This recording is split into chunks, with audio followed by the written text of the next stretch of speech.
Hi friend, সবাই কেমন আছো? আশা করি সবাই ভালো আছো। তো আজকে চলো আজকে নতুন একটা ব্লগ নিয়ে এসেছি, যেটা হচ্ছে আমার মেয়ের মুখে ভাত। আজকে আমার মেয়ে 7 মাসে পড়লো, তাই ওর ঠাম্মি ওর জন্য পায়েস রান্না করছে।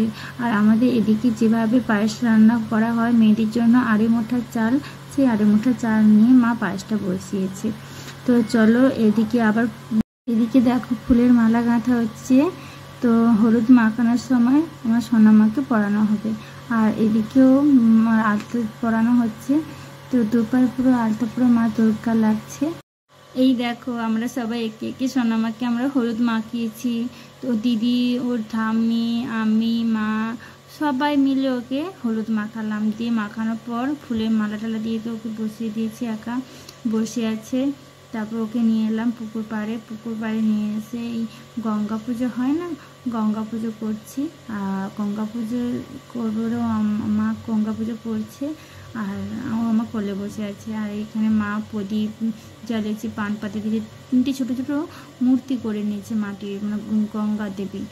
আর মিষ্টি নিয়েছে, ধূপ নিয়েছে, দিয়ে প্রদীপ জ্বালিয়ে পুজো করছে। এই দেখো আমাদের এখানে না নিয়ম আছে যে হচ্ছে পুকুরে আজকে চান করাতে হয়, সেই জন্য গঙ্গা পূজা হয়ে গেল, তারপরে এই পুকুরে চান করানো হচ্ছে। পুকুরে চান করানো তো ঠান্ডা ঠান্ডা লেগে যাবে, ঠান্ডা জল, এই জন্য আবার গরম জল বাড়ি থেকে করে নিয়ে এসে গরম জলের মধ্যে চান করছে। তো আজকে আমার মেয়ে ফুলের শ্বাসটা কিন্তু বাড়িতেই তৈরি করেছি, গায়ে হলুদের ফুলের শ্বাসটা। তো কেমন হয়েছে জানিও বন্ধুরা। তো তোমরা ভাবছো তো এখন আমার মেয়ের এরকম করে হচ্ছে কেননা, এরকম অন্নপ্রাশনটা বলতে সেরকম কাউকে ডাকা হয়নি, কিচ্ছু নয়, বাড়িতেই মা ঠাকুমা মিলে, মা আমি মিলে করেছি। তো পরে বড় করে হবে, ও যেহেতু কার্তিক মাসে হচ্ছিলো তো তখন বড় করে হবে। যে গরম পড়েছে, এত রোদ্দুরতে থাকা যাচ্ছে না, সেই জন্য দেরি করে হবে। আর এই দেখো ওকে আমি চান করানো হয়ে গেছে, কোলে তুলে নিলাম, ছাতা নিয়ে যাচ্ছি এত রোদ্রে। তো যেই নিয়ম আছে সেইটুকু নিয়ম পালনই করা হচ্ছে ওকে। তারপরে এই দেখো রাজকন্যা নতুন জামা প্যান্ট পরে বসে গেছে, মুকুট টুকুট আবার নিচে ফুলের মালাগুলো আমি সকালবেলা দোকান থেকে কিনে নিয়েছি, এগুলো পরে বসে গেছে। তার ঠাম্মি হয়েছে প্রথমে খাইয়ে দেবো, এবার একা একা খাচ্ছে, খাওয়া শেষ।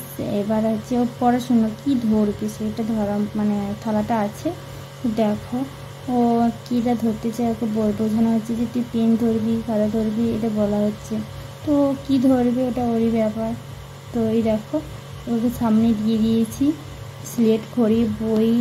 ও কোনটা ধরলো, ও তো কিছুই ধরছে না, সব ঘুরে দিচ্ছে, দেখছো তো, স্লেটের দিকে বইয়ের দিকে, তাই নিয়েই নিলাম, কিছু যখন ধরছে না আর কি। এই দেখো বিছানার মধ্যে নিয়ে চলে এসেছি আর রাজকন্যাকে ঘুম পাড়িয়ে দিচ্ছি। ঘুমিয়ে গেছে ও রাজকন্যা। আর রাজকন্যা ঘুমানোর পর ঘুমিয়ে গেছে। আর আমার পুরো ভিডিওটা কেমন লেগেছে সবাই জানো প্লিজ বন্ধুরা। আর তোমরা আমার পাশে থেকো, আমাকে সাপোর্ট করো। আর তোমাদের আমি যাতে নতুন নতুন ভিডিও দিতে পারি। আর আমার এই ভিডিওটা পুরো ভিডিওটা দেখো, আমার অন্নপ্রাশনের ভিডিওটা পুরোটা দেখো সবাই। আর কমেন্টে জানিও কেমন হয়েছে। আর এই দেখো আমি ওর মা, আর ঘুম পাড়াতে চলে এলাম ওকে। আর আমার ভিডিওটা কেমন লেগেছে সবাই জানিও। টাটা, বাই বাই, সবাই ভালো থেকো, সাবধানে থেকো। আর আমার